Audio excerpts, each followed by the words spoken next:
Test, test.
two guys with them.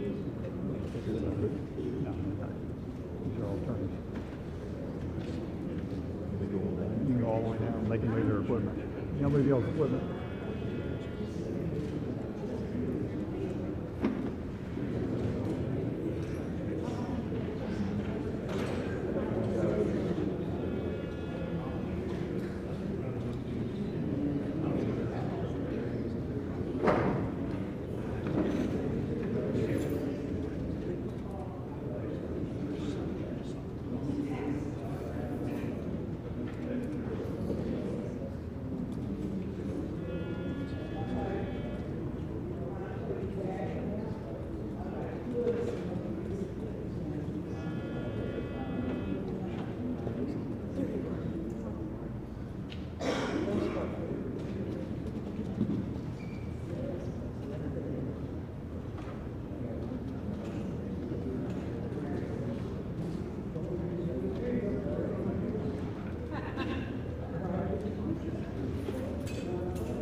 Over with the other mics.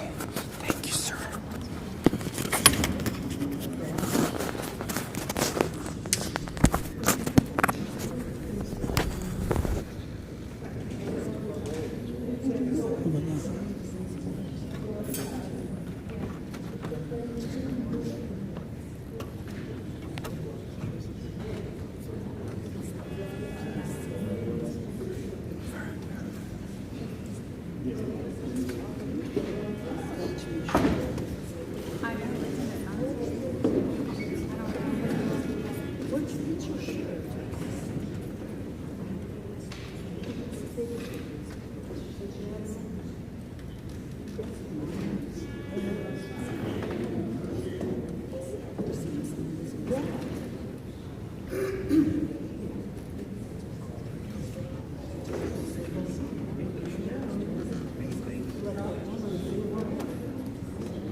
Understanding stuff.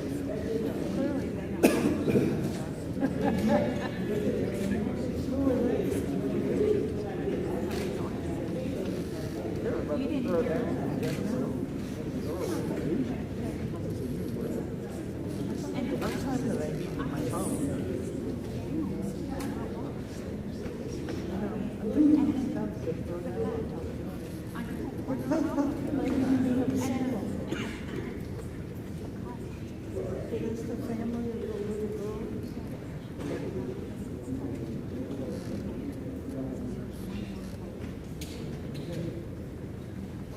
Shot.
I got here late, don't blame me.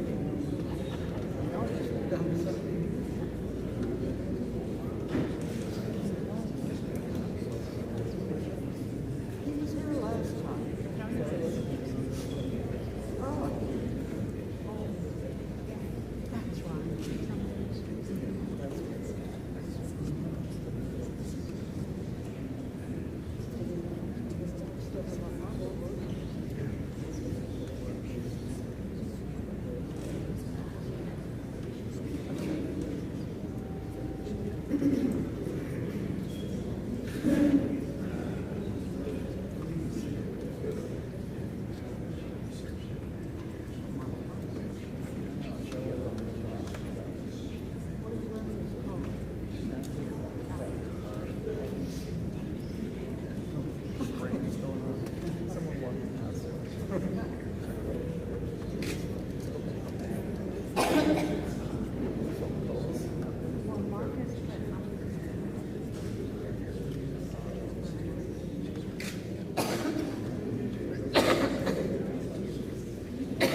That's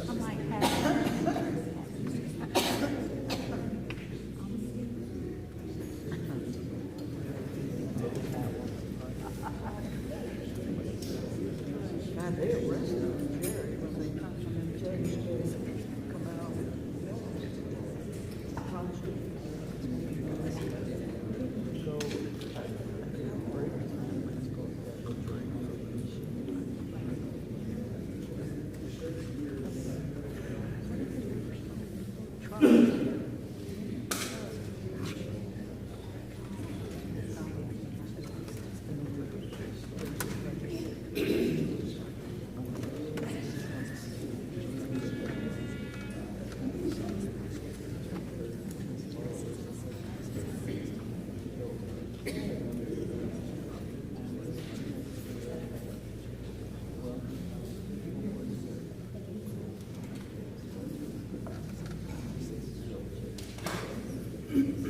Really?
mine often.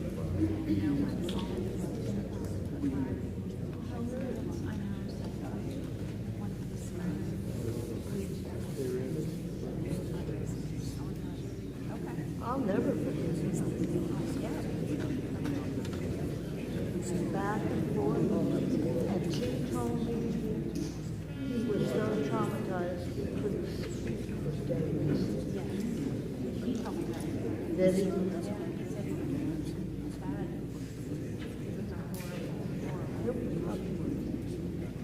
I'm sure he'll never forget that.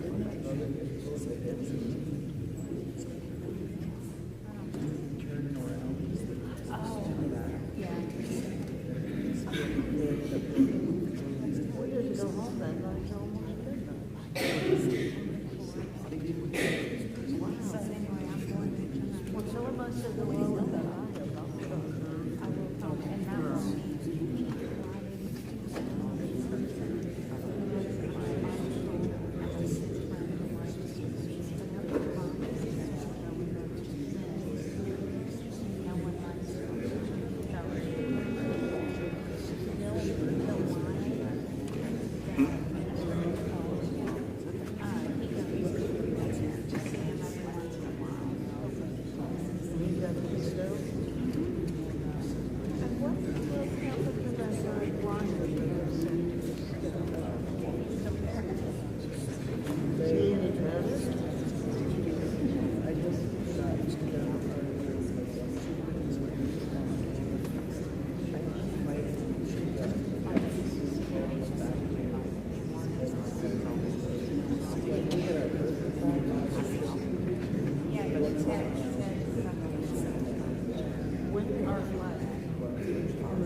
What they do with it? It's like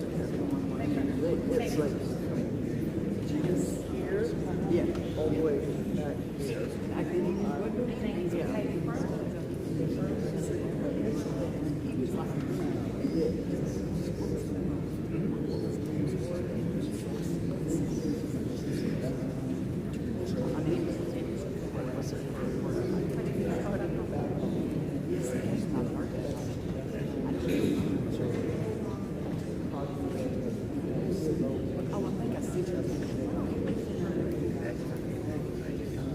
So they're going to do it?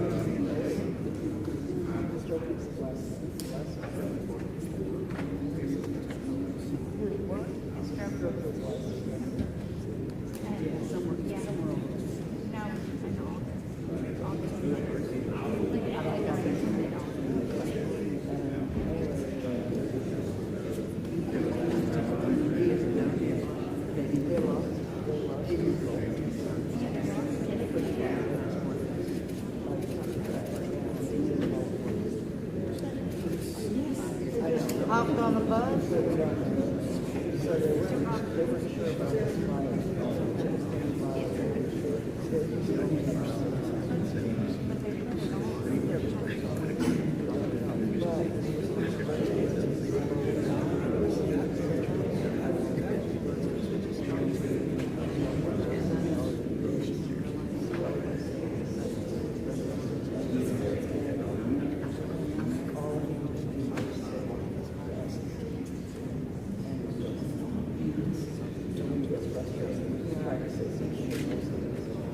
Sure.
So you're just vetting. Do you have a bill?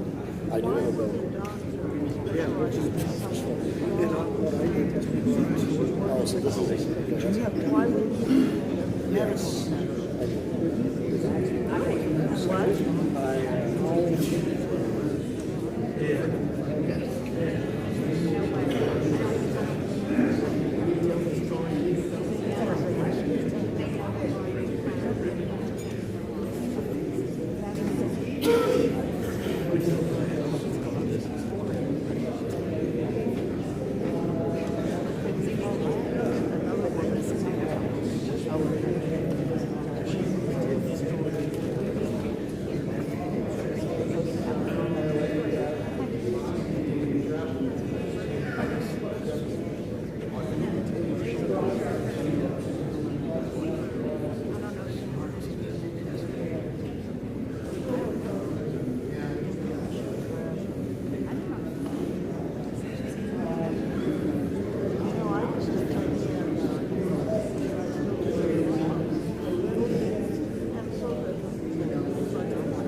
no eraser, no paddle.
You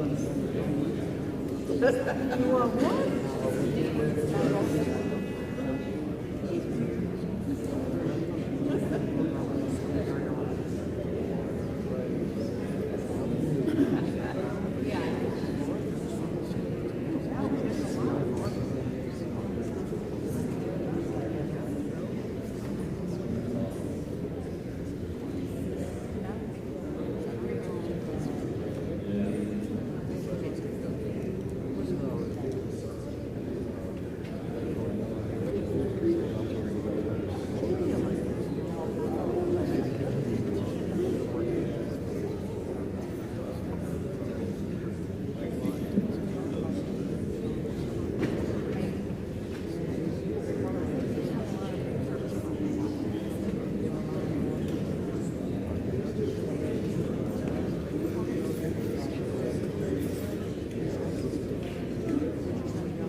That's weird.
Thank you, Your Honor, for the bench warrant and for being sure that Mr. Robertson could be here. I would like to know if he could be unshackled for the hearing so he can make notes. Thank you, Your Honor. Go on the record and clause number 26162A,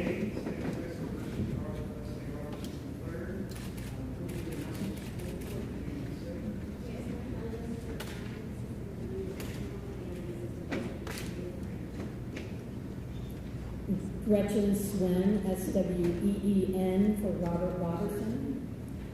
Good morning, Your Honor. Donald Salston on behalf of Mr. Robertson. welcome to be seated, and obviously we're here on the state's Constitution Day set. Of course, we read the motion in response to this conviction of the underlying documents. State of anything to add this morning, which wasn't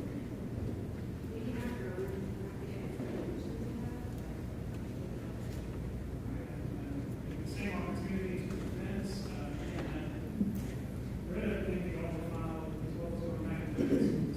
Great applications in the clerk's file in this case, and I know y'all have a request to make a little bit of a record here, and I'm happy to leave that time, but specifically to anything that not included in the response that Yes, Your Honor. If I may approach.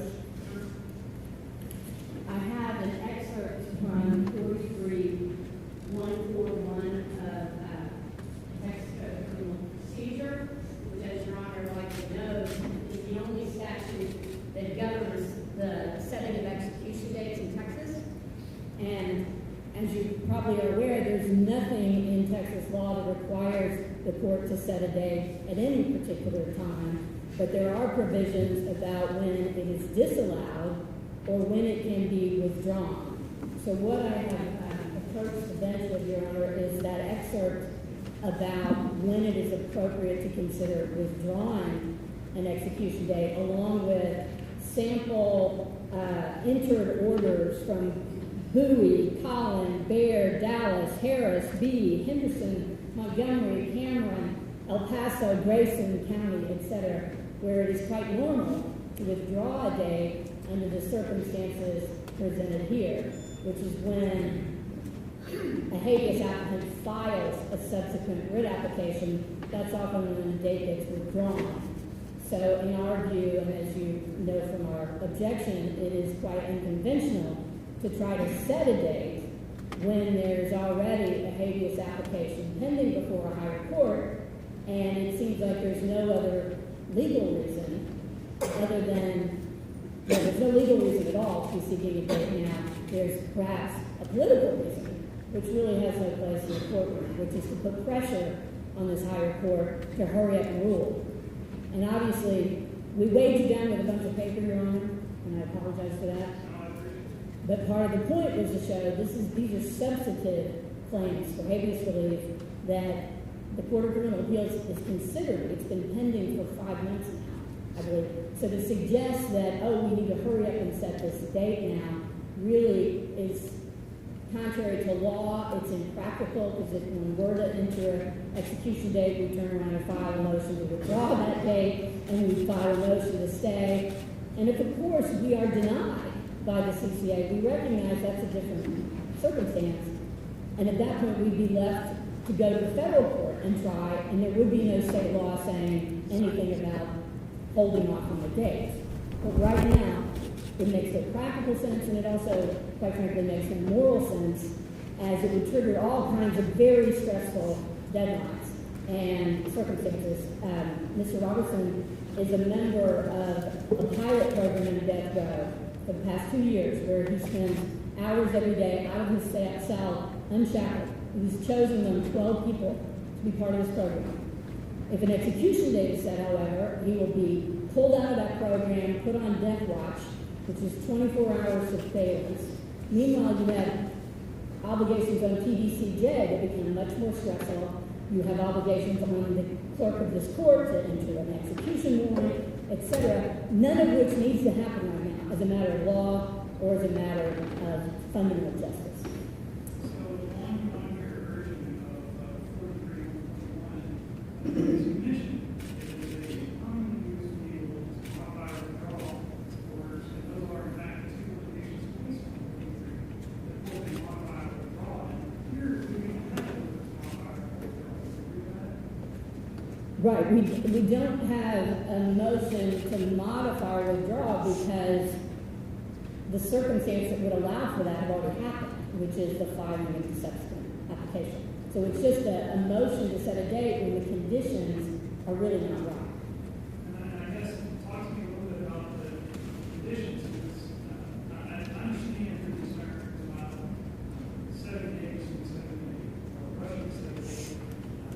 But in this non-compliant situation, if the court here does what you're asking me to do, is pull off with arguably no justification of the authority to use the 7 days when they properly requested, what would keep someone, not saying they don't do this by any stretch, but in a different case from coming in, filing a subsequent application every time an execution date is set, just to have prevent anything being said prior to the date of the law.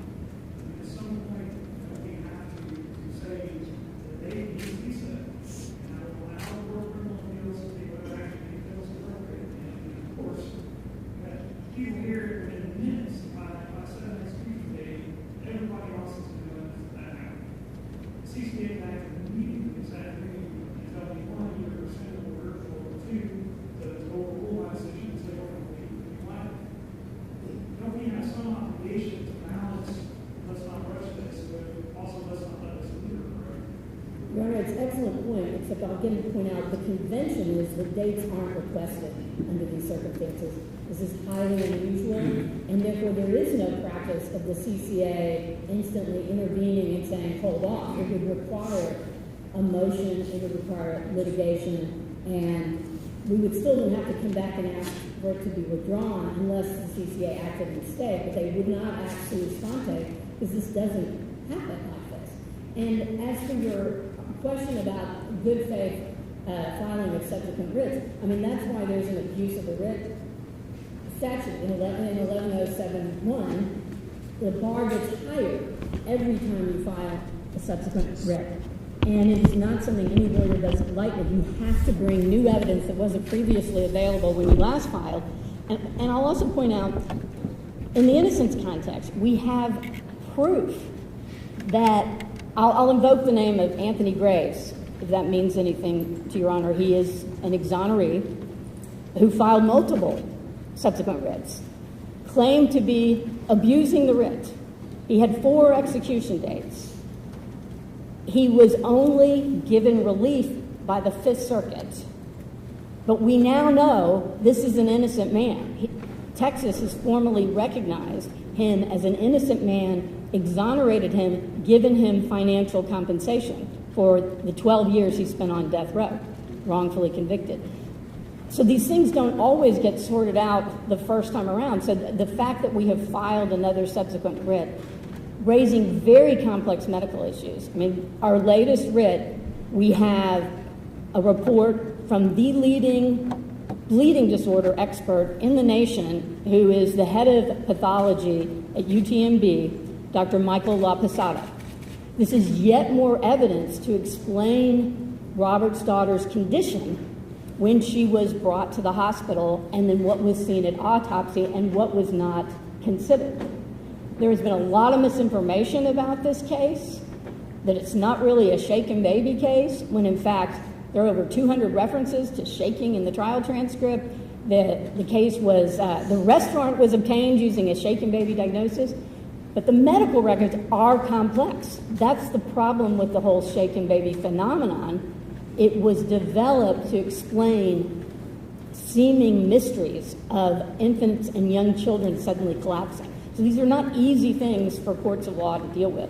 So, Your Honor, I'm just saying, I don't think that there is any pattern of death row litigants just filing writ after writ to prevent the setting of a date. I think what is more common is it's very hard to bring a subsequent writ, it's hard to get new evidence, and that this only happens when you have substantial support.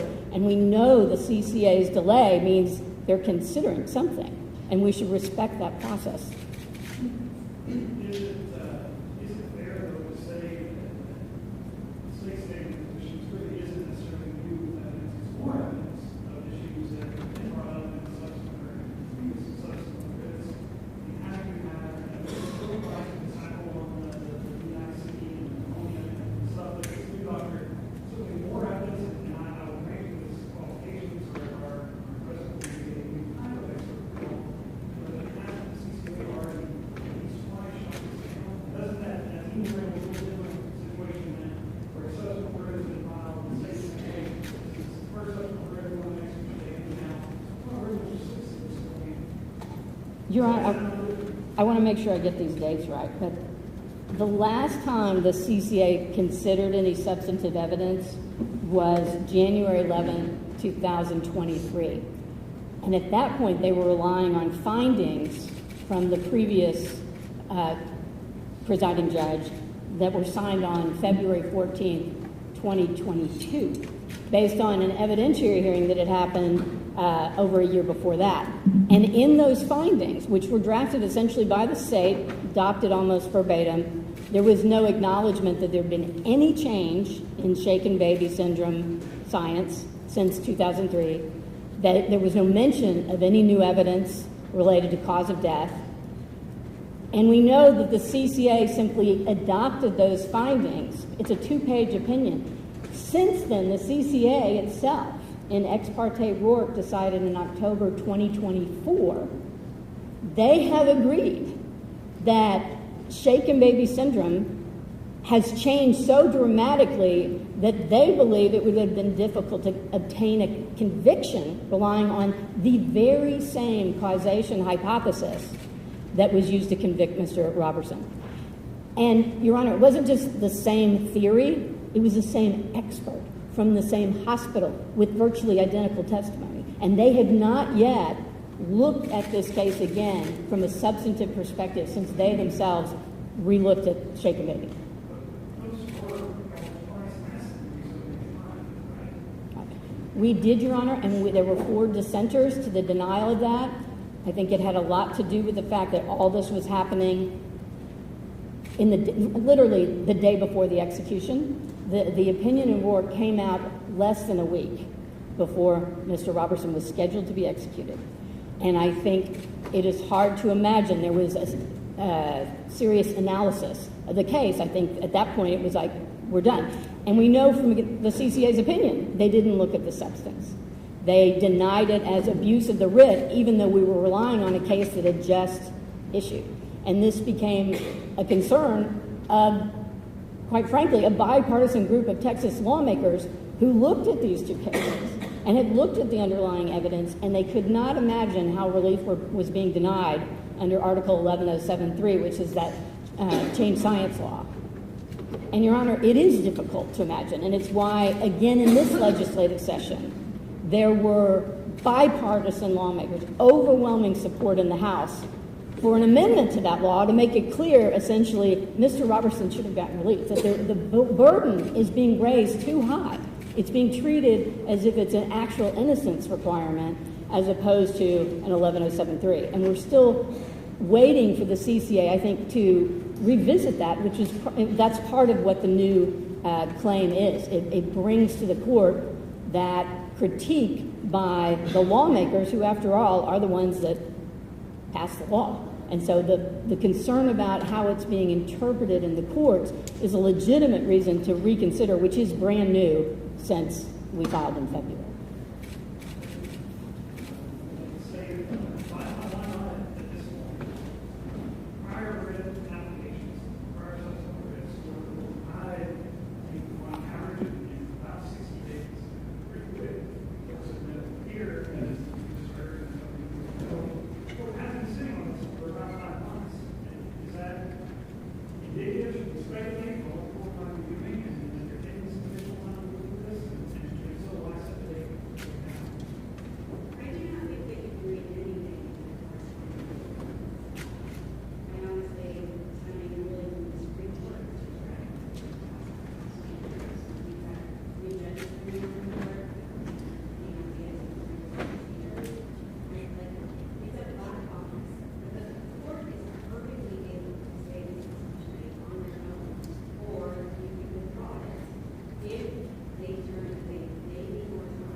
Your Honor, if I may, I had a little trouble hearing, but I believe opposing counsel mentioned the Horvath case.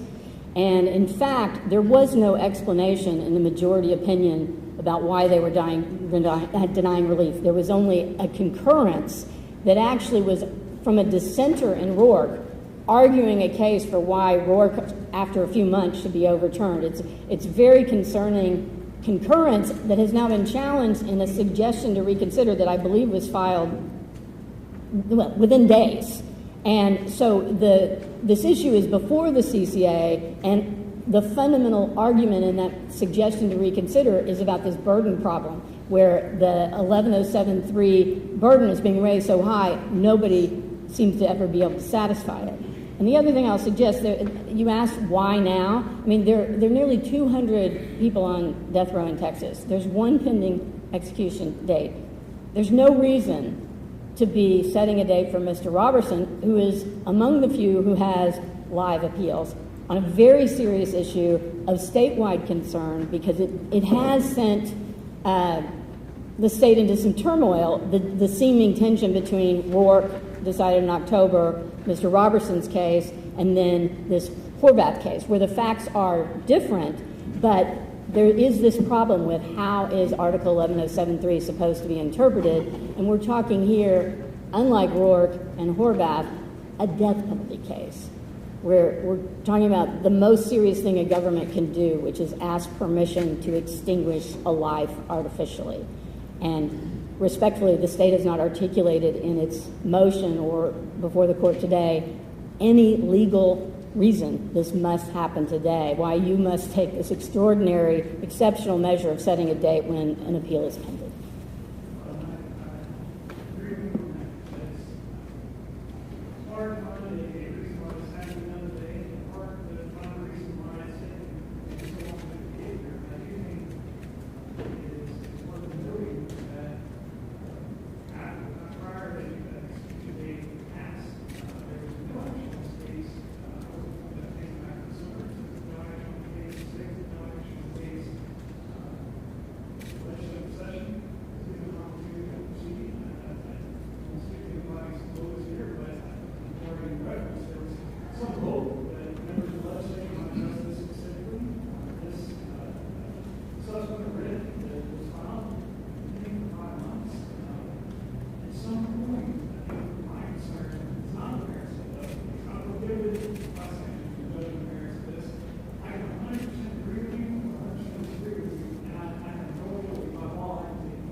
No, Your Honor, I'll just note that there are people who've been on death row out of appeals for years and years.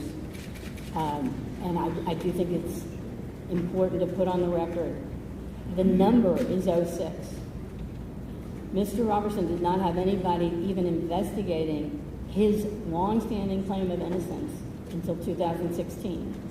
And there's only been one substantive consideration of those claims based on findings that completely ignored the evidentiary record that was developed in this courtroom. And there's been a real plague of due process problems in this court. And I beseech you to reconsider, but we will be filing a motion to withdraw, I guess, as soon as possible. Well, I don't dispute your recitation of particularly the congress and I just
And the gentleman on the seats, I appreciate your patience.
Move this over there. You could hear her, but I think that's just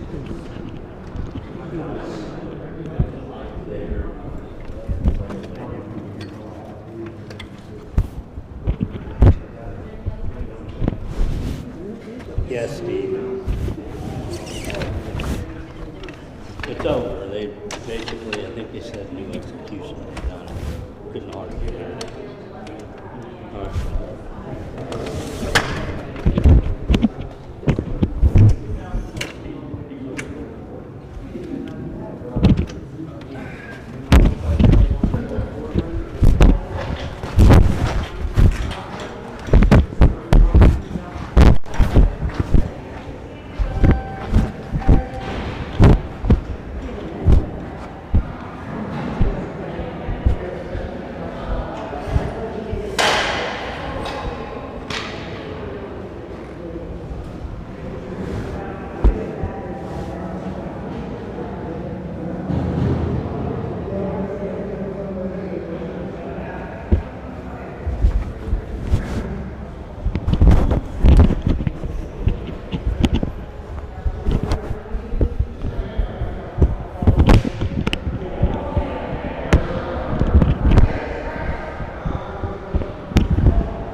she's fighting tooth and nail for him.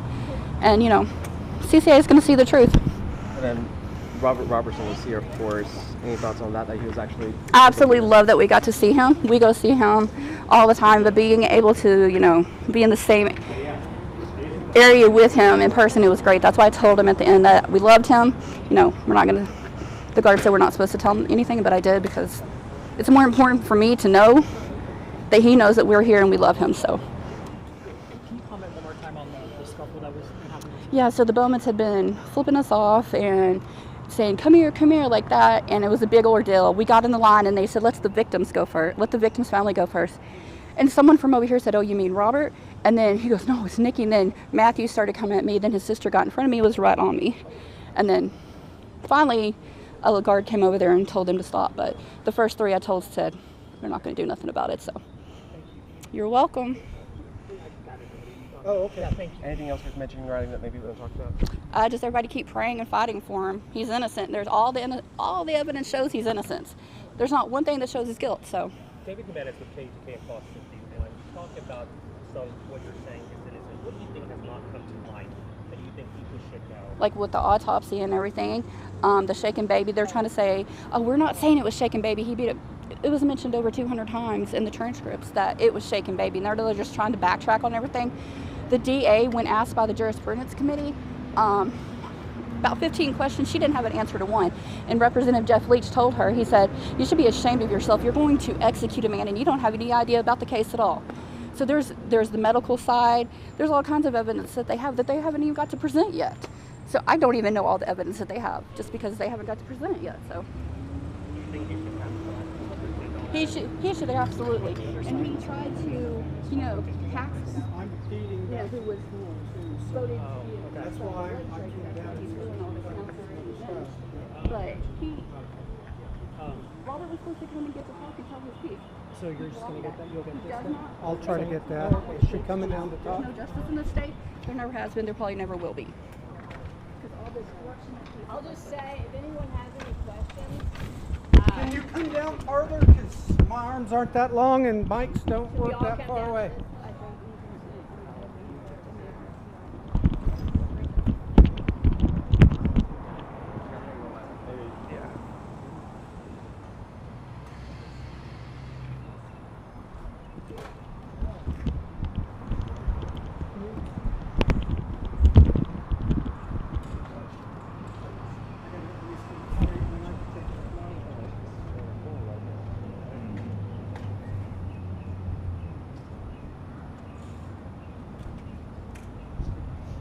I'd just like to start with a little gratitude. I was very grateful that the judge took efforts to be sure that Robert was here for this very important hearing involving his fate. Last time we were in this situation, we were completely shut out of this courthouse. There was no hearing at all, and an execution date was set. But we're still not close to something resembling justice. The other bit of gratitude I'd like to express is for the people standing behind me. These are exonerees, people who gave up years of their life to the criminal justice system of Texas based on wrongful convictions, loss of due process. It's not a freak occurrence in this state. We've had 200 people in this country exonerated from death rows because they've subsequently been found innocent.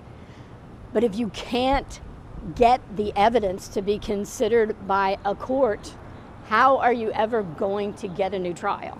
And that's all. We're not asking for Robert to walk out into the sunset. We're asking for a new trial. And I'm also grateful for you here today because I think the sun is shining, not always the best thing in Texas, but the metaphoric sunshine of the public expressing concern that their systems are not working is so important. And I just ask you to stay with us. We're not going to stop fighting for Robert. He cannot give up hope. This is a man who has suffered so much.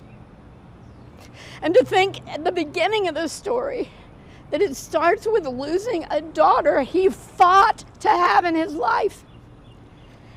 And because he, a man with autism and a 7th grade education, can't explain to the medical community her complex medical situation, he is condemned. He is suspected. They arrest the man based on this shaken baby syndrome diagnosis that has been completely discredited, even by those who still believe it's a thing. The version used to convict him is no longer accepted by anyone. That was the judgment made of him before there was even an autopsy. The autopsy happens the next morning with police officers in the room telling the medical examiner he's already been arrested for capital murder. How fair do you think that autopsy was? How can it be that so many highly qualified medical experts who've looked at the evidence do not support the findings of that autopsy, and yet we're still where we are today? So I'm sorry for making a speech. I'm a little upset, but I am grateful. I'm grateful to these people. They're the inspiration that you can endure hell on earth and still keep yourself upright, and that's what we've got to hope for Robert and for me. So thank you. And I will take maybe 2 questions, and then I need to get to my computer and start working. Gretchen, you said that what happens next? What happens next, as I mentioned, under state law, you have a right to move to withdraw an execution date under exactly the conditions. I don't know how successful that will be, but we will also move for a stay. Since the CCA is already considering the case, there should not be this pressure on it to rush to the end of the story, because now there's an execution date. So there are at least those, but I will say there is a lot more that is wrong, and if we cannot get the Texas judiciary to honor this very important Texas law that got us a lot of accolades around the world, and I'm talking about that Article 11073 that has been mentioned a lot around this case, if the Texas courts can't honor that, there has to be a way to get some consideration in the federal court. So there by no means are we giving up, but this does unduly elevate the stakes and make it just much more traumatic for everyone involved. Well, and you talk about we didn't have great audio in there, but you were talking about, because there is a date now, this situation changes. Can you go back over just briefly? Yes, once you have an execution date, the clock starts ticking on things like the ability to apply for executive clemency. There's an obligation on the district clerk here to issue an execution warrant, which then goes to the prison system, which then triggers all kinds of obligations within the prison system about how to treat Robert going forward and how to prepare for this potential execution of an innocent man. And I will tell you, TDCJ knows this man is not a risk to anyone. As I mentioned in the courtroom, he is now part of this pilot program where he spends much of his day out of solitary confinement with other inmates, unshackled. And even before he was chosen as one of the first 12 to be part of this program, they allowed him to be unshackled in the chapel, praying with lawmakers. That was a message to the public. This man is not a threat. They do not perceive him as a man capable of the kind of violence he has been accused of. That should mean something. When you're asking officials of the state of Texas to participate in what is potentially a murder of one of its citizens. Does it impact your case moving forward and going into these stricter proceedings? Does it make it more difficult to work with him? You mean to have access? Access is very, very limited for lawyers when their clients are on death row as it is. You have to schedule phone calls. For instance, I tried to get a phone call so that I could talk to my client after today. The soonest date they could give me was July 30th. Well, by then I'll already be there to see him, which is also something you have to arrange. So it doesn't get easier. It certainly gets harder in that all of the other things that he has to worry about, like preparing for this potentiality, which I'm not that's not really something I'm very good at. I'm the fighter. I'm not the comforter. And luckily he has some beautiful people in his life who are his spiritual advisors, some of whom were here today. And I'm begging them to be there for him in every way possible. Thank you. You mentioned that there were a lot of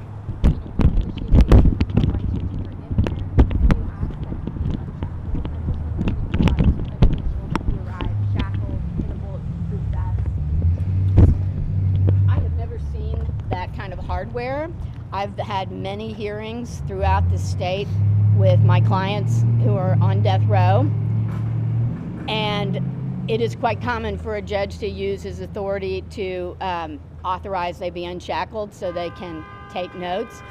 Certainly this would never have been allowed in front of a jury, but some of that I didn't even know what they'd put on him. They had like some terrible metal box so he couldn't even sit upright. He was in a lot of pain, he told me. That's the only thing I got to exchange with him, that he was having some pain.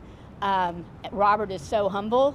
He doesn't do a lot of complaining, but I'm sure it was a pretty traumatic drive for him to have that on him all over the drive. Thank you for making that happen, though, whatever. Well, and that, we owe the judge that I asked for a benchmark. That's the language that when you want someone brought from a prison to a court, it happens all day, every day, courts across the land. But I asked, and I wasn't sure if my request would get honored. I actually found out thanks to a journalist last night that the order had been entered, and I thought it was very respectful of the judge to wait until the transport crew got here so that Robert could be present to hold him. That was a little gift of human dignity. For that. But the excess, and I'm sure it has something to do with finishing the trip. what happens now? Are you looking for anything? She said that. You had talked earlier about how, you talked about You decided to jump.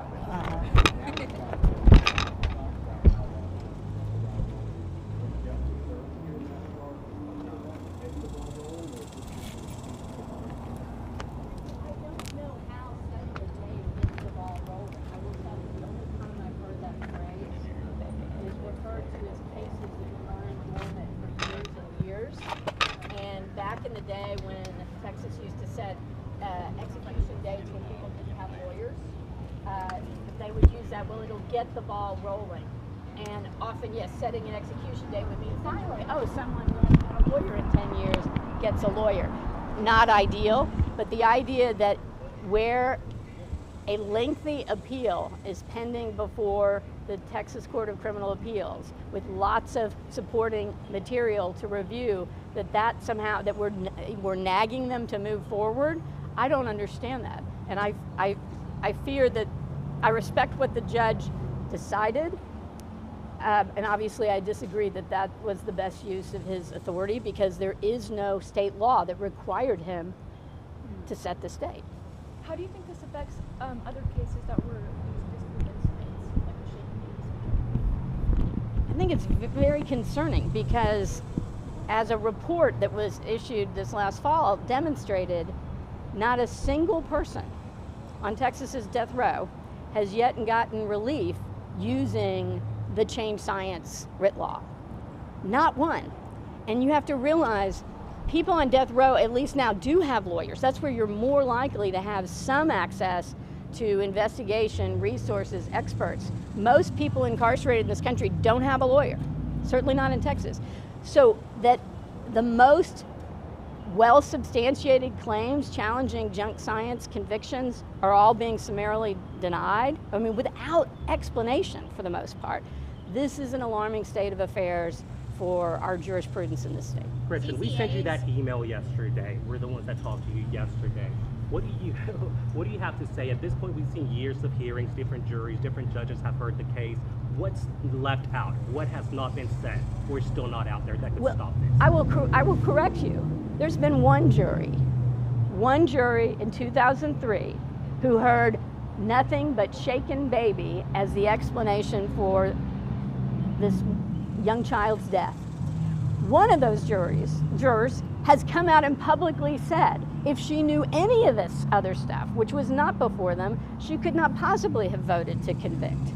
Meanwhile, I've also heard a juror who claims that he knows this was not a shaken baby case, that this child's head was bashed in.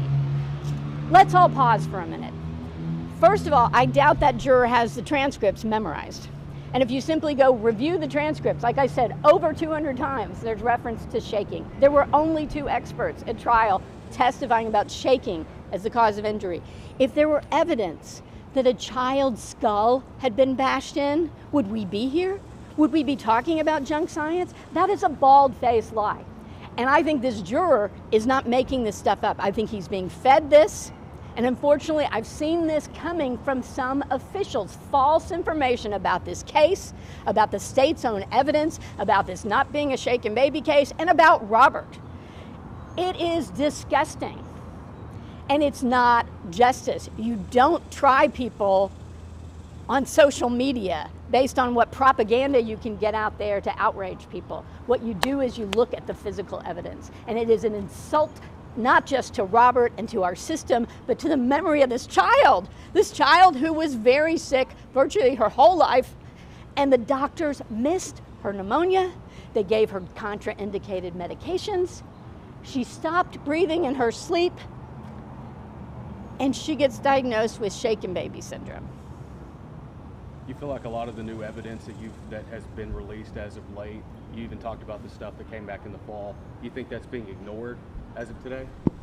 I can't speak to that. I know that when we filed in October, in the shadow of a looming execution date, it is unthinkable that the volume of evidence we'd submitted could have been thoroughly considered and vetted in that amount of time. And I know that the court's own decision said they did not consider the merits. So they relied on a procedural bar that I don't understand and was not explained in the decision. But certainly now, here we are with yet more new evidence since October, and they have taken their time. That should mean something. But now this added variable of the stress of an execution date, it makes no sense. It's not the law, and it's not moral.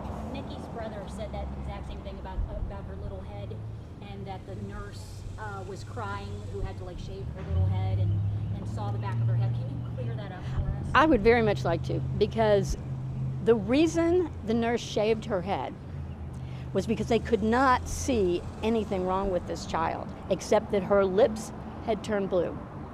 And she was obviously unconscious. There was no blood. There was a tiny abrasion on her chin and a small bruise on the side of her face. They shaved her head looking for some other indication, and they found a single bump on the back of her head, which our experts have referred to as a goose egg. You've seen the cartoon. Someone hits their head, they get a bump. That is the body reacting to an impact. But it was so minor, there wasn't even a hairline fracture. How do we know this? CAT scans were taken of Nikki's head soon after she was resuscitated. Those CAT scans were locked up in the basement of this courthouse for 15 years. The jury didn't see them. The jury never heard anything about the minor bump and the small amount of subdural bleeding associated with that. They heard massive brain injury from shaking. Now, what the medical examiner saw 2 days later, after massive intervention, was far more blood inside her head. The blood wasn't there when the CAT scans were taken, and there were no broken bones, no cuts, etc. You cannot bash in a skull and have no fractures, no blood. That the family, the other side of the family, is being fed that information is a serious problem.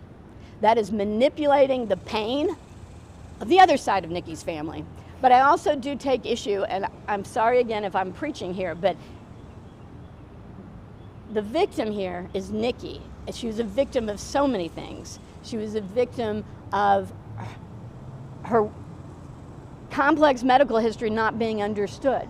Poor child on Medicaid. She was somebody who, though, was loved by two sides of a family after being essentially abandoned by her birth mother. The victim's family isn't only one side of the family. Robert's family is Nikki's family too. And I really think this has not been emphasized enough.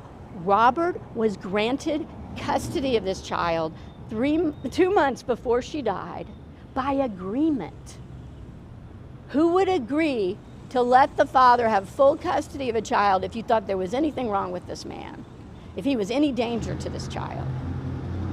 And if you look back at Robert's record, this is a man who never had any history of violence towards anybody, let alone a vulnerable child. He volunteered for paternity testing so he could be held responsible. How often does that happen? So I'm glad that there's a record of someone saying in public, because I've seen it on lots of social media, that people are saying things about what happened to this child that are verifiably false. And I'm talking about the state's own medical records, those CAT scans, Harvard-trained medical radiologist, who is the only one to look at those, saying one small bump, tissue swelling, small subdural bleed, no fractures. And of course, if this were a battery case, there would never have been a shaken baby diagnosis. That is the fundamental origin of this thing. It's an explanation for what seems inexplicable.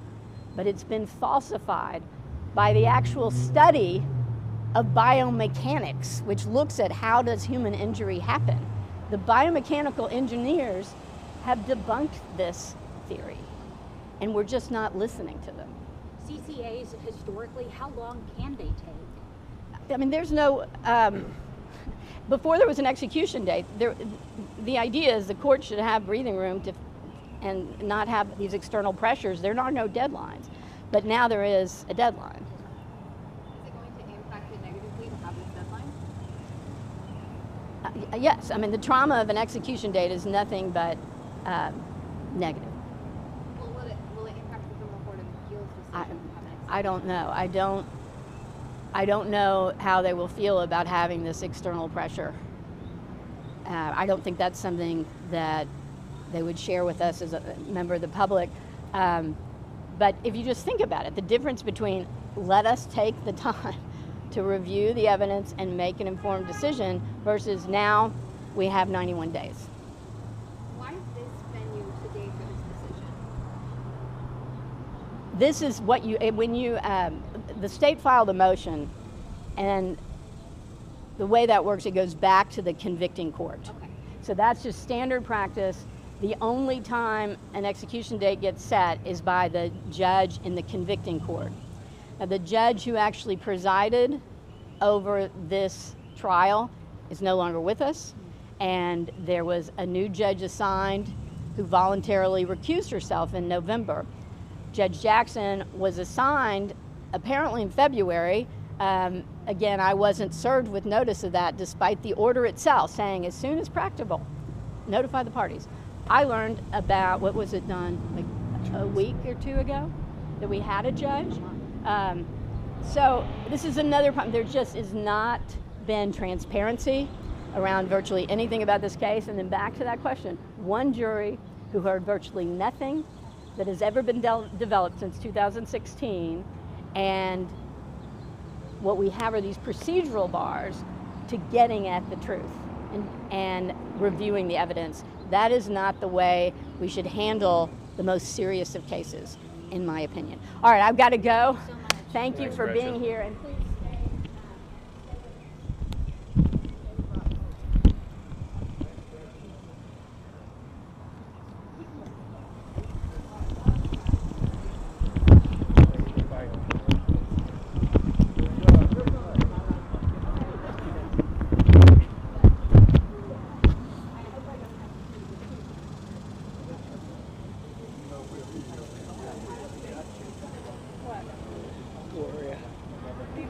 She's like,